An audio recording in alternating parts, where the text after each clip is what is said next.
Y'all, listen. If there is one thing I've learned, adversity does not build character. Adversity reveals character. I'm Barbie Bassett, and I invite you to join me and my friends, Therese, Apel, and Tracy Lee, as we peel back those adversity layers to see what else is revealed.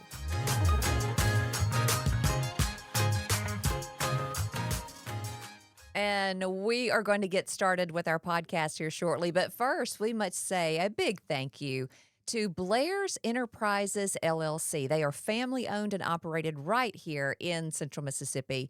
Tyler Blair brings over 11 years of experience in plumbing, from residential and commercial to civil construction.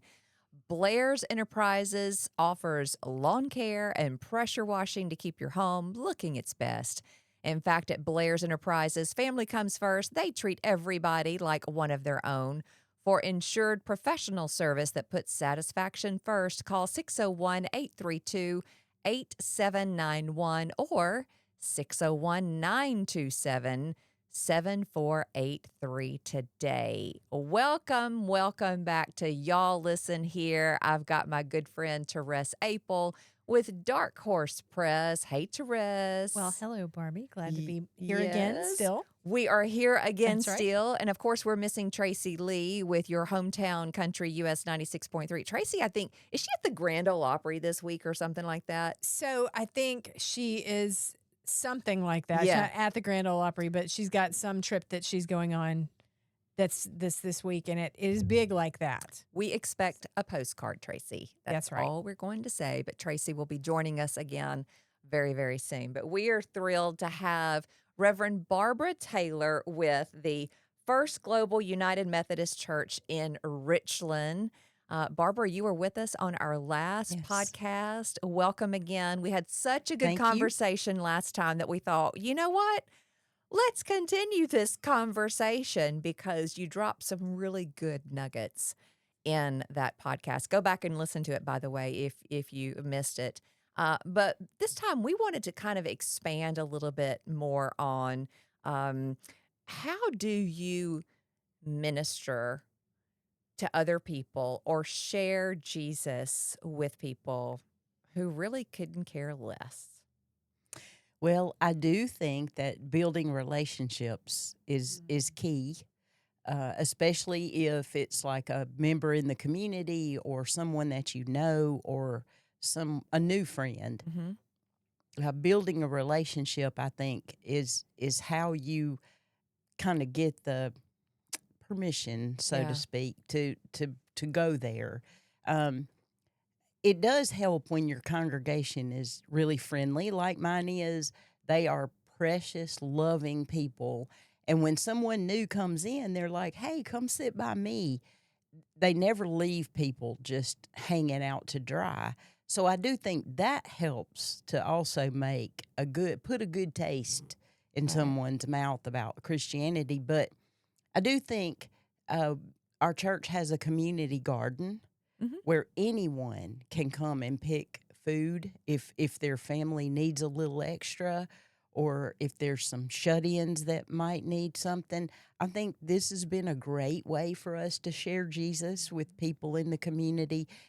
Those are very practical things that we can do that show God's love. And I think when you rely on the Holy Spirit for creativity, lots of good things happen. Mm-hmm. And so I do think that coming from a place of love is important. You know, we never want to just call somebody out and name them by their sin. Jesus didn't do that. Right. And so that is not the way we do things. There was an old hymn that we used to sing, and it had a line in the song that said something like, "They will know we are Christians by our love." That's right. And what we're seeing today, especially on social media, let's go ahead and be honest. Yes. We're not seeing much love. In fact, we had something recently. My neighborhood has its own group, a neighborhood group. And there's been some consternation going on in our neighborhood about something specifically. And reading all that, I think it's now over 100 posts now of back and forth and back and forth. And even my oldest, who is 22, who now has her own social media, is on that page. And she pulled it up and she said, Mom, what is going on with people today? Yeah. This That's right. back and forth. And I thought, yeah, I wonder how much of Jesus is being seen in these comments. That was telling. Right. Yes. It's crazy. It's like right now we live in a culture where everybody wants to be like, they see something and their first reaction is to be mean. Yeah. And we see that so much on social media. I mean, I did a TikTok because I was driving down the road and there was a pickup truck pulling a U-Haul and an 18-wheeler driving alongside each other. So I just filmed it for like 10 seconds. And I was like, guys, they've been doing this for 15 miles. Like, there should be a law. Just joking. It was like a 11-second TikTok. And I have been getting messages, or comments for the last 2 months on it that are like, maybe if you weren't trying to speed, you wouldn't have that problem. Or like, yeah, if you weren't so stupid, maybe they wouldn't. It's just nonstop. And it's one of those ones where like, I've wanted to take it down, but it's getting great analytics and it's not killing me. So it's fine. But like, there was one lady, she just hit me at the wrong time. And she was like, what, you don't own the road? And I wrote back, what if I do, Patricia? What if I do own this road? And I started to do a TikTok like, what if I do? But then I was like, okay, just stop. Like, I can be funny once, but if I continue this, it's not love anymore. Yeah. So, but I don't understand. Well, I do understand. It's Satan.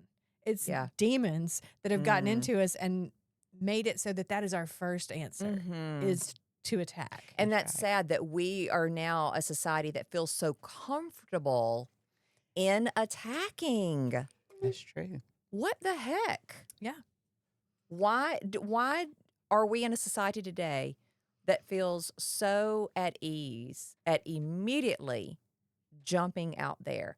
And it is hard to minister to those people who make it really difficult to show God's love.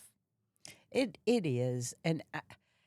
But then again, when I look at someone who especially is being difficult, and I call them extra grace people, by the way, Yes. they Yeah. need some extra grace. I try to keep that in mind, that this person is a child of God, that he loves them regardless of how they feel about him. And if I can show them God's love by the way I behave and the things that I say and do, maybe that will give them a little different perspective, because if they're like the rest of us, they encounter hate a lot, just like we do. And you're right about online. It's just out of control.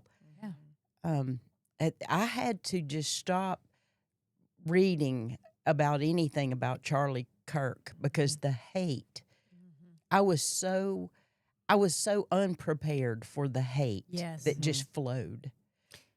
You mentioned something when we were off mic a few minutes ago about your work in leading your church and the number of teenagers that are coming there. You've got a growing youth group happening, and how you are surprised to find out that many of these teenagers have not even heard of the basic stories that we've heard and that we grew up in Vacation Bible School learning, like Jonah and the whale, or Jesus feeds the 5,000, or the story of Job. That there are teenagers today who have not even heard those stories. So why would we expect anything more of their parents that we are dealing with on a daily basis to know the love of Jesus?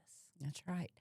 I have a theory, and I'm not sure if I'm right about this, but I think that there were a generation of people who grew up with moms who did everything for them, making their bed, their lunches. The children had no responsibility, and now they're adults. I think that parents may have dropped the ball in that they took their children to church, but they did not require them to own what they believed. Ooh. Yes. And I think that's a lot of what the problem is. I think that's the case too. I feel like it's almost like there are parents that I know that if their kid is in church, they've done their job. But we've talked before about how my parents, it was like, every morning we got up and read 5 Psalms and a proverb until the month was over, and then we started over again. And we, had other Bible studies that we did throughout, and we learned about the gifts of the Spirit. We learned about all the different things, and it was a constant conversation in our home. My Mhm. mom, and I just got one of them, but she would make these posters that were just all her favorite Bible verses, just written back to back. So it was like, a 16 by 32 poster of just Bible and in her handwriting. And it was just a part of who we were, because that was the kind of parents that they decided they were going to be for us. And we were encouraged to learn other things. We were a learning household, but I do feel like today we've been so busy, and I'm not a parent, but I am in a generation that is all parents of teenagers now. I feel like we've been so busy. We've been so preoccupied. There's so much that's been more important than talking to the kids about what's been going on. Mhm. Yeah, and I'm thinking about your theory as well and taking it a step further. It's like while you may have had small children and you took them to church, you're thinking that you're going to get into heaven and spend eternity with Jesus on your parents' faith. So we have not discipled our own children to have their own walk and their own experience with the Father. And because of that, they don't know where they stand on anything. And they have such a shaky foundation that now those people are now adults, now leading businesses, Mhm. some leading churches, some leading their own families. And because they did not have their own experience, because mom and daddy did it for them, Mhm. they are lost as a goose. That's right. And you're right. The busyness in our world today pulls people away from God. There are soccer tournaments on Sunday now. Mhm. I really, really detest that. I think it's horrible. Mhm. And people will choose to do those kinds of things for their children rather than bring them to church and worship with them and make sure. And yeah, I think that generation didn't disciple their children, their families, themselves. Yeah. They were used to somebody doing everything for them. And then the other part of the equation is this. I think that our country has become so much more diverse, and I'm not against that at all, but there are so many more new beliefs and ideas out there that you throw that in the mix along with somebody who really doesn't have a good foundation, and there can be so much confusion, and people drift even further away. And I think that's part of the problem. And I think when it comes to the busyness and the noise, I always call it head noise when there's just so much going on that I can't focus. And I feel like we live that now, and Mhm. that takes so much away. And C.S. Lewis wrote in the Screw Tape Letters, the thing he said was, if we can make them busy, we can take them away from God. Mhm. That's right. Mhm. So let's pause for a second, though, because we want to thank the folks that make this podcast possible. Our title sponsor today, Blair's Enterprises, LLC. They're family owned and operated. They love you like family. They bring over 11 years of experience in plumbing, residential and commercial, to civil construction, lawn care, pressure washing. They do it all. If you are looking for that kind of help, you can call them at 832-8791 or 601-927-7483. That's Blair's Enterprises. Thank you to them for being our title sponsor. But I do feel like as we discuss this, even as an adult, I've had to make it a point. There was a long period of time where I think had I not had the foundation that I had, I would have pulled away from God. I was looking into some of the spiritualism stuff. I had crystals. I was doing all the things. And it was like, well, this could be from God too. Like God made the crystal clearly, all that. So, and what's interesting is I think we've talked about before, my mom went through that too. And she was really powerful in that when she was in college and then became a Christian. And so there was a part of me was like, yeah, maybe it really wasn't that bad. Maybe she would.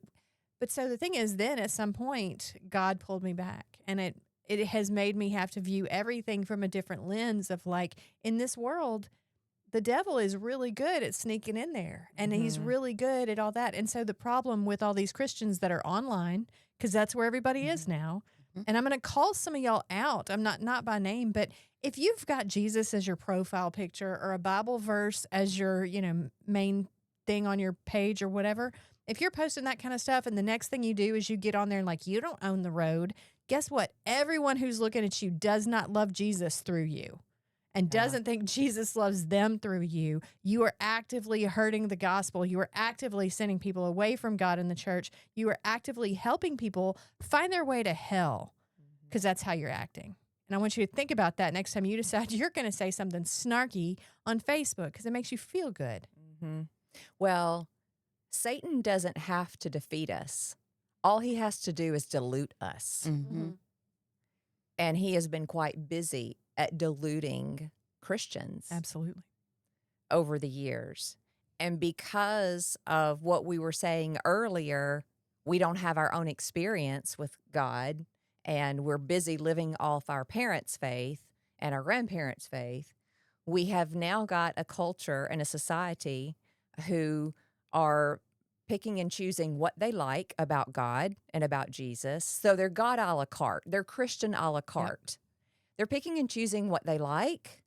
And then if it doesn't align with their lifestyle or their choices, well, we don't have to do that. God loves me anyway. That's right. Yeah, God does love you anyway, but he's going to slap you upside the head one day too. Sure. That's right. Well, and Barbara, let me ask you something too, because I have a friend, had a friend.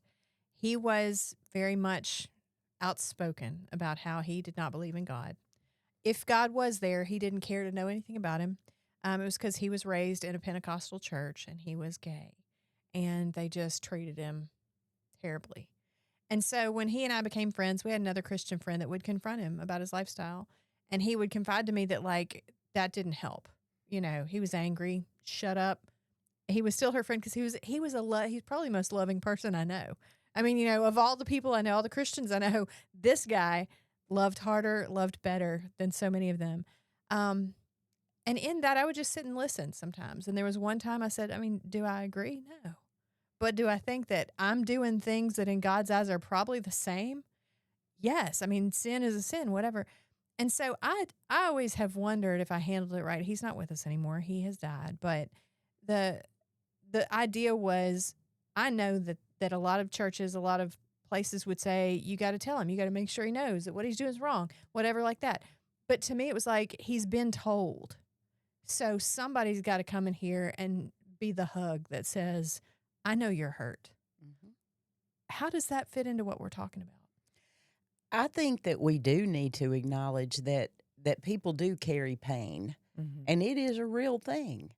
And that's where I think the love comes in. Again, I think that we can love somebody to Jesus way more than we can hit them over the head with the Bible and get them there. Ooh, say that part again. Yeah, I do. I really believe we can love somebody to Jesus. I think hitting people over the head with the Bible is harmful, so harmful. And that was exactly why when I was a young adult, I left the denomination I was in and came to the United Methodist Church, because I felt the love that was there, not the judgment. And I remember sitting on the front row of that church and crying and thinking to myself, I knew there was a better way. I knew there was something different, because the other way didn't line up with my picture of Jesus in my head. And so I think when we face people who are in so much pain, we have to think that too. We've got to take into consideration, do our words line up with authentic Jesus? Is he going to love them and see them? I think people want us to actually see them and acknowledge that we get it. And again, I think building relationships, you just cannot overstate that. We did have a lady who came to our church one time who was a practicing homosexual. None of us agreed with that, but we built relationships with her. We loved her well. And eventually we were able to have conversations with her that helped her to see that there was a better way. And I'm happy to say that now, years later, she's happily married to a man. They have a great life. Now, whether she had ever married or not was not important, but just the fact that I wanted her to know Jesus and know that this is not what he wants for you. He's got something so much better.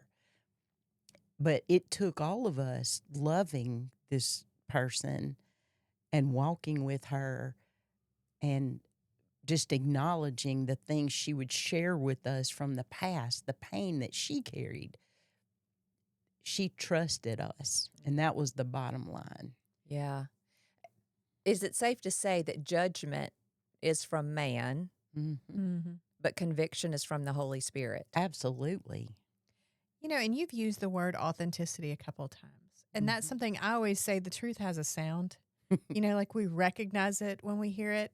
And it's not the hokey stuff I was talking about earlier, but there are vibrations. There's energy around different things. And there is a vibration of truth that vibrates higher than even love. Like you can measure it. And I think as humans, we recognize that. And that's why, to me, I think you can go into a church that maybe is all buttoned up and, you know, does everything exactly right, but has, I mean, there are those churches that Paul wrote to that has no love. And then you can walk into one like mine that we've talked about. I mean, our roof is falling in, you know, like we've got all kinds of mess going on as far as just we're from all over the place. We all look different. We all talk different. You would walk in there and be like, these people don't even belong together. But we are all there in just the same amount of love. And to me, I feel like as Christians, that ability to, this is who I am, warts and all. I'm a sinner saved by grace. I think that is how we reach those people, not in those words, because I think they've heard those words 1,000 times. Sinner saved by grace. Yeah, yeah. But I mean, I feel like just to be there with them in the mud and say, all right, but we're not going to stay here. You know, just come on out, come with me. I'm going to show you.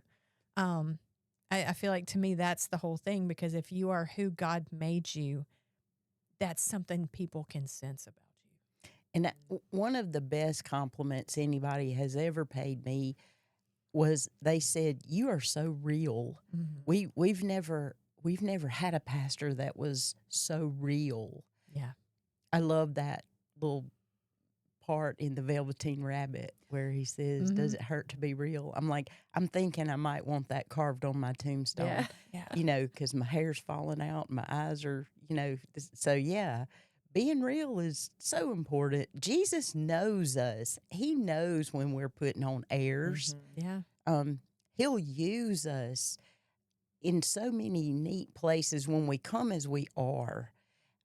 He takes what we have and he makes it into something wonderful. Yeah. And when we pretend, then we're robbing not only ourselves and other people, but Jesus is not going to use that heart that's not real. You know, he wants us to be who we are. I feel like there's kind of something there in, like, you know, he chose a fisherman and Peter became the rock that the church was built on. But I bet Peter remembered that he was a fisherman too. And to me, that's what I always try to think of, is like, even on the days that I think, you know, I think I want to be a seminary. I want to go to seminary. I think I want to lead a church. I think I want to find what it is that God is telling me that I don't know. And I always say, I don't know if it's grief because my dad was a pastor once, or if it's God. And I just have to wait for God to show me that. But whenever I'm going through all that, it's like, but okay. There's still so much that I have to learn. There's so many things that, like, I can't go in there to rest like this, but I can never lose her if that was what I was going to do, you know, because when I think of who I was in college, I was snobby. I was better than everybody when it came to the God stuff because I knew that I knew. And then you outgrow that and you realize, wow, I'm really lucky because I had good parents that raised me that way. And I just feel like when it comes to reaching out to the people who, I mean, as we talked about earlier, I was a Christian, but I went through a whole period of time where I didn't go to church because me and Jesus are fine. Y'all are mean. I don't want anything to do with the church. Y'all are just mean. Then I found the right church. Yeah. I wrote down Psalm 96:3, declare his glory among the nations, his marvelous works among all peoples, telling others what what God has done for us, it's really a simple way that we can thank him, because he hears that. The angels hear it. I also wrote down 1 Peter 3:15, but in your hearts honor Christ the Lord as holy, always being prepared to make a defense to anyone who asks you for a reason for the hope that is in you, yet do it with gentleness and respect. That's how we show how amazing Jesus is. And testimony is our job, but conviction is the Holy Spirit's job. Yeah. Well, and when you think we've talked about lead with love, you look at 1 Corinthians 13, and that thing we always talk about, put your name in there instead of love. Is Therese patient? Is Therese kind? Yeah. Oh, gosh. You know? When you think about doing it like that, there is nothing in that would turn somebody away unless they were deeply hurt. Yeah. And that's where some of this other stuff comes in. So to me, that's where it is. If you can love someone who doesn't want to be loved, that's what Jesus does every day. Absolutely. And I think when we live with gratitude over what he has done for us, that also shines through. I'm a really big believer in God stories. I love hearing God stories. I want to know, what is God doing in your life? How have you seen God lately? And sometimes in our worship services, we'll just have a time at the beginning where people can share a God story. I think it's so important that we all get to hear how God is working in somebody else's life and what he's doing, because it makes our faith stronger. Yeah. Yeah. And it makes him more real to us. I also think that's another way to reach somebody who's really on the fence about God, when we can say, can I tell you the neatest God thing that just happened to me? And you can hook them with things like that. They want to know more about that.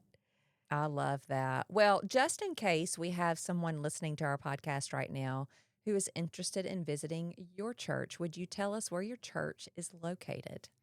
Our church is incredibly easy to find. We are down Highway 49. They're the McDonald's and the Richland High School. Yes. You turn on the street that is between them and take the first right. We're directly behind the high school. Okay, in Richland, Mississippi. Richland, 250 Richland Circle. Perfect. Well, thank you so much for being our podcast guest today. Thank you, Therese. Therese always has the best friends. I meet a lot of people. I know, because, before you brought in Belle, who was an incredible guest for 2 episodes, and now we've got Barbara, who's been a wonderful guest for 2 podcasts. Absolutely. Yeah, I'm lucky. God puts a lot of cool people in my path. And since we told this last podcast, but I met Barbara at a Gun Girl conference, for lack of a better term. So it's a women's conference that Boondocks Firearms Training Academy puts together. And we go out there and we learn things about how to shoot our guns better and be more safe and things like that. And I met her and thought she was so cool. Then I found out she was a pastor, and I was like, now she's even cooler. Yeah, now she's super cool. Right. Times 10. Right. Exactly.